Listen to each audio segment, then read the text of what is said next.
Doctor صاحب کیا کہیں گے آپ؟ ایک تو یہ ہے کہ ہم پرورش کرتے ہیں، لیکن یہ اگر آپ افلاس کی وہ انتہا دیکھیں آپ کہ نہ کوئی گھر میں کنیز ہو، نہ کوئی غلام ہو، لیکن آپ جنت کی تمام خواتین کی سردار ہوں، کیا کہیں گے؟ بڑی خوبصورت آپ نے بات کی۔ ایک دفعہ نبی کریم علیہ السلام کے پاس مال غنیمت آیا جس میں بہت سارے غلام بھی آئے، تو آقا علیہ السلام کے پاس جو لائن لگی ہوئی تھی نا مال غنیمت لینے والوں کی، اس لائن میں آپ کی بیٹی سیدہ فاطمہ الزہرا سلام اللہ علیہ بھی آئیں۔ لیکن کوئی پروٹوکول نہیں ہے، وہی عاجزی ہے، وہی انکساری ہے، وہی تواضع ہے، لائن میں لگی ہوئی آئیں اور آ کے اللہ کے رسول صلی اللہ علیہ وسلم کو عرض کرتی ہیں، اللہ کے رسول آپ نے سب کو، انصار کو بھی دے دیے، مہاجر کو بھی دے دیے مال غنیمت، میں آپ کی بیٹی، میں خود چکی پیستی ہوں، چکی پیس کے ہاتھ میں گٹھے پڑ گئی ہیں، میں خود پانی کا مشکیزہ دور سے بھر کے لاتی ہوں، کندھے داغدار ہو گئے ہیں، اللہ کے رسول صلی اللہ علیہ وسلم خود گھر میں جھاڑو دیتی ہیں،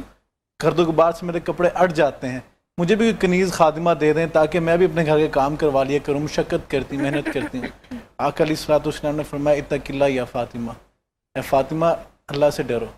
کس کو کہہ رہے ہیں؟ جو تقویٰ سکھانے والی، انہیں کہہ رہے ہیں اللہ کے رسول صلی اللہ علیہ وسلم، فاطمہ اللہ سے ڈرو، میں تمہیں ایسا نسخہ دیتا ہوں جو کئی ہزار خادموں سے بہتر ہے۔ آقا علیہ السلام نے فرمایا جب تھک ہار کے اپنے بستر پر لیٹ جو رات کو 34 بار اللہ اکبر،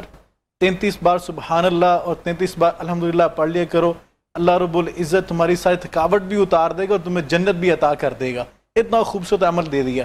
اب یہ عمل جو ہے یہ سیدہ فاطمہ الزہرا سلام اللہ علیہا کو دیا جا رہا ہے، لیکن اصل میں یہ عمل جو ہے ہمیں سکھلایا جا رہا ہے، امت کو سکھلایا جا رہا ہے۔ آپ دیکھیں آج بھی یہ تسبیحات فاطمہ کے نام سے مشہور ہیں، اور کیا خوبصورت تربیت فرمائی۔ ابھی حضرت ڈاکٹر صاحب بڑی خوبصورت بات فرما رہے تھے کہ اپنی اولاد کی تربیت ایسے کی، ننھے منھے حضرت امام حسن امام حسین علیہ السلام، انہیں کئی احادیث کے اندر واقعات آتے ہیں، انہیں مسجد نبی میں بھیجا کرتی تھی آقا علیہ السلام کے پاس نماز پڑھنے کے لیے، آپ کا خطبہ سننے کے لیے۔ کئی احادیث ہیں، ایک حدیث میں آتا ہے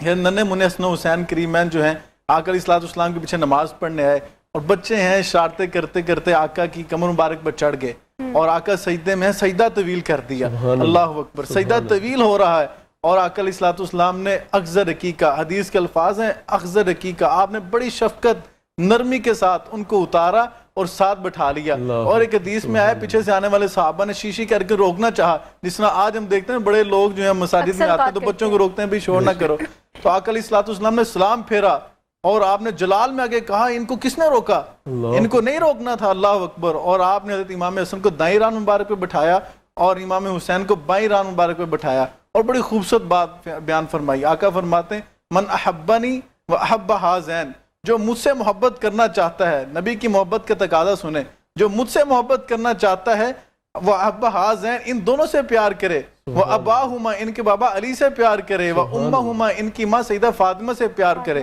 اور آگے جو بیان فرمایا نا وہ ہمارے لیے بیان فرمایا، کہا جو ان سب سے پیار کرے گا کانا مائیہ فی درجتی یوم القیامہ، وہ قیامت کے دن میرے ساتھ میرے درجے میں ہوگا۔ کتنی عظیم بات ہے کہ آج ہم اہل بیت اطہار سے پیار نہیں کر سکتے۔ آپ تربیت کی بات کری تھی، آقا علیہ السلام نے اپنی بیٹی کی تربیت اس نہج پہ کی، اس قدر شرم و حیا کا پیکر بنایا آپ کو کہ آپ جب وصال کا وقت قریب ہے تو آپ پریشان تھیں کہ میرے جسد عطر پر آج تک کسی غیر محرم کی نظر نہیں پڑی، جب میرا جنازہ اٹھایا جائے گا کہ میرے جسد عطر پہ کسی غیر محرم کی نظر نہ پڑ جائے۔ آج کی ماں کے لیے، آج کی بہن کے لیے، آج کی بیٹی کے لیے بہت بڑا سبق ہے۔ یہ سارے پروگرام کرنے کے مقصد یہ ہے کہ ان المحب لمن یحب مطیع، اگر ہم کسی سے پیار کرتے ہیں، کسی سے محبت کا دعویٰ کرتے ہیں تو اس کی لائن پہ بھی چلنا ہے، اس کی اطاعت کرنی ہے۔ سیدہ فاطمہ الزہرا نے حضرت اسماء بن امیس کو بلوایا اور کہا کوئی ایسا طریقہ نہیں ہے کہ میری جب چارپائی اٹھائی جائے تو میرے جسد عطر پہ کسی کی نظر نہ پڑے، کیونکہ آپ جب ہجرت حبشہ ہوئی تھی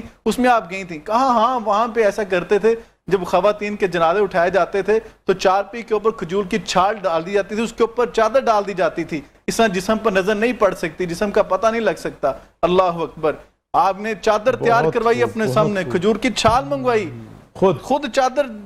بچھوائی اس کے اوپر اور پورا پریکٹیکل کر کے دیکھا۔ اللہ اکبر، کیا خوبصورت انداز ہے۔ اور وہ سیدہ فاطمہ الزہرا جو اپنی وصال کے وقت اپنے جسد عطر پہ کسی غیر محرم کی نظر برداشت نہیں کر رہی، لیکن رب کی توحید کی خاطر قرآن پتہ کیا کہہ رہا ہے، جو 43 کرسچن پاسٹر جو تھے آقا علیہ السلام سے مباہلہ کرنے کے لیے، آیت مباہلہ جو ہے وہ آئے اللہ کی توحید کے اوپر آپ سے مناظرہ کیا, اللہ کے رسول صلی اللہ علیہ وسلم نے حکمت بھی آزما دی, بصیرت بھی آزما دی, مناظرہ بھی کر لیا, اب مجادلہ کا وقت آ گیا, اللہ نے حکم دیا میرے حبیب ان سے کہتے ہیں صبح میدان مباہلہ لگے گا, فَقُلْ تَعَالُوا نَدْعُوا أَبْنَاءَنَا, ان سے کہیں اپنے بیٹے لے کے آئیں, وَأَبْنَاءَكُمْ, میں اپنے بیٹے لے کے آؤں گا, یہ اپنے بیٹے لے کے آئیں, وَنِسَاءَنَا وَنِسَاءَكُمْ, یہ اپنی عورتیں لے کے آئیں, میں اپنی عورتیں لے کے آؤں گا, وَأَنفُسَنَا وَأَنفُسَكُمْ, یہ اپنی جانیں لے کے آئیں, میں اپنی جان لے کے آؤں گا. اللہ اکبر. صبح میدان لگا اور میدان مباہلہ میں کیا ہوا, آقا علیہ السلام آئے اور انداز یہ تھا, آپ کے دائیں ہاتھ میں حضرت امام حسن کا ہاتھ تھا, بائیں ہاتھ میں امام حسین کا ہاتھ تھا. وَنِسَاءَنَا, یہ جمع کا صیغہ ہے, وَنِسَاءَنَا, ہم اپنی عورتیں لے کر آئیں گے. پورا مدینہ نبی کی بیٹیوں سے بھرا ہوا تھا, امہات المؤمنین موجود تھیں, صحابیات موجود تھیں. اللہ اکبر. پورے مدینے میں سے عورتوں کے طور پر کسی کو ساتھ لیا, سیدہ فاطمہ الزہرا کو ساتھ لیا. اِنَّ إِبْرَاهِيمَ كَانَ أُمَّةً وَاحِدَةً.